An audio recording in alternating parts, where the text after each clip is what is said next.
A ver, pensad en un país que quiere ser moderno, que quiere industrializarse, pero que está literalmente partido en trozos por sus propias montañas. Pues ese era el gran dilema de la España del siglo XIX.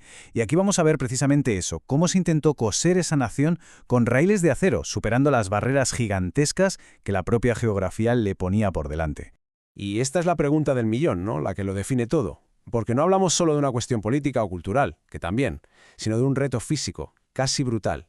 La fragmentación del territorio contra la necesidad, sí o sí, de una unificación económica. Bueno, antes de meternos en las soluciones, tenemos que entender bien la magnitud del problema. Y el problema, el principal obstáculo para el desarrollo de España, se ve clarísimo en su mapa físico. Esta cita lo clava.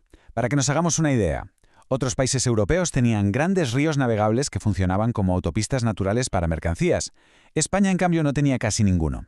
La meseta central, rodeada por todas partes de montañas, hacía que llevar cualquier cosa de un sitio a otro por tierra fuera una odisea, lentísimo y carísimo. ¿Y cuál fue el resultado de esto? Pues básicamente una colección de pequeños mercados locales. Imaginad que el trigo de Castilla no podía llegar de forma barata a la costa de Cataluña, o que los productos industriales de Barcelona costaban un dineral en Andalucía. Esta fragmentación, claro, impedía la especialización y las economías de escala. Vamos, que ponía un freno de mano gigante a la industrialización. Y entonces, en medio de todo este panorama, aparece una tecnología que lo prometía cambiar todo. El ferrocarril. Era sin duda la gran esperanza para coser, por fin, todas las piezas de ese puzzle económico que era España. A ver, la cosa llegó tarde, sí, pero cuando llegó fue una auténtica explosión. La decisión de 1844 sobre el ancho de vía, como veremos, traería cola, pero fue la ley de 1855 la que de verdad pisó el acelerador, dando paso a una década de construcción frenética. Un ritmo, por cierto, que nunca más se ha vuelto a alcanzar en España. Y claro, símbolos de esta nueva fe en el progreso los tenemos por todas partes, como la estación de Atocha, en Madrid. Pero toda esta ambición tenía un coste y una dependencia muy clara. Construir una red así en un terreno tan complicado requería una cantidad de dinero que la economía española, por sí sola, simplemente no tenía. Y aquí está la cifra clave. Atención porque es brutal. Más de la mitad del capital, el 60%, vino de fuera, sobre todo de Francia.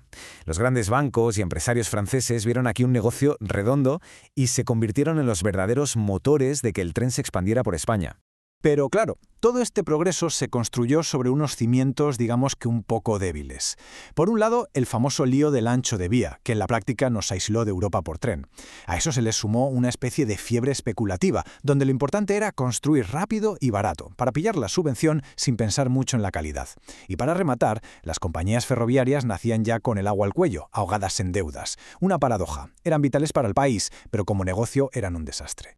Y esto nos lleva a una idea que es súper interesante. A pesar de todos sus fallos, ¿por qué fue tan crucial el tren en España? El economista Robert Fogel explicó que en países como Estados Unidos o el Reino Unido, con sus redes de canales y ríos, el tren no fue indispensable. Había alternativas. Pero en España la cosa era o tren o el aislamiento. Así de simple. Por eso aquí, como decía Fogel, el ferrocarril era absolutamente indispensable. Vale, el tren era indispensable, perfecto. Pero ¿funcionó? ¿Cumplió de verdad su promesa de crear un mercado único?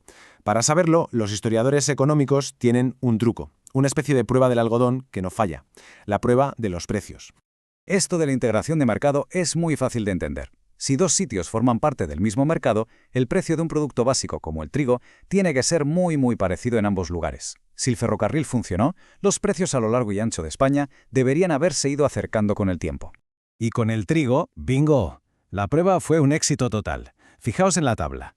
A mediados del siglo XIX, los precios en una provincia productora como Valladolid y en ciudades como Madrid o Barcelona no tenían nada que ver.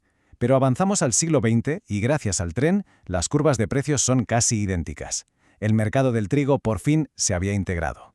Pero, ojo, porque aquí viene el giro de guión. No pasó lo mismo con todos los productos. Cogemos el aceite de oliva, otro producto fundamental, y vemos que los precios entre Jaén, Madrid y Barcelona seguían yendo cada uno a su bola. No hubo convergencia. Seguían funcionando como mercados locales totalmente separados. Entonces, ¿cuál es la conclusión? Pues que el ferrocarril fue un paso de gigante, sí, pero no fue una varita mágica. Unió mercados súper importantes como el de los cereales, pero la integración total y completa del mercado interior español fue un proceso mucho más lento y complicado. Para eso todavía faltaba bastante. Bien, hasta ahora hemos hablado de cómo se intentaba coser España por dentro. Pero es que, al mismo tiempo, su relación con el resto del mundo también estaba cambiando de arriba abajo.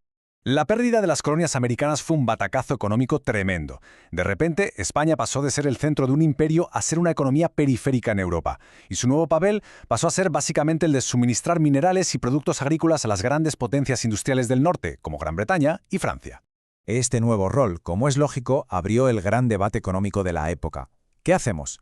¿Nos abrimos al mundo y competimos, como defendían los librecambistas con el arancel Figuerola en 1869, o mejor nos atrincheramos y protegemos nuestra industria, que era muy frágil, como se decidió con el giro proteccionista de 1891? Esta tensión marcó toda la política económica hasta final de siglo. La cosa es que España compraba fuera mucho más de lo que vendía, así que siempre había un agujero, un déficit comercial crónico. ¿Y cómo se tapaba ese agujero? Pues, una vez más, con capital extranjero. Dinero que no solo venía para construir trenes o explotar minas, sino también para comprar deuda pública española y, en fin, mantener todo el sistema a flote. Y con esto llegamos a la pregunta final, la que lo resume todo. Toda esta modernización, desde los trenes hasta la minería, dependió de forma masiva del capital y la tecnología de fuera. ¿Fue este el único camino posible para progresar, una especie de progreso importado? ¿O quizás sentó las bases de una dependencia crónica que acabó siendo un lastre para el futuro? El debate, desde luego, sigue abierto.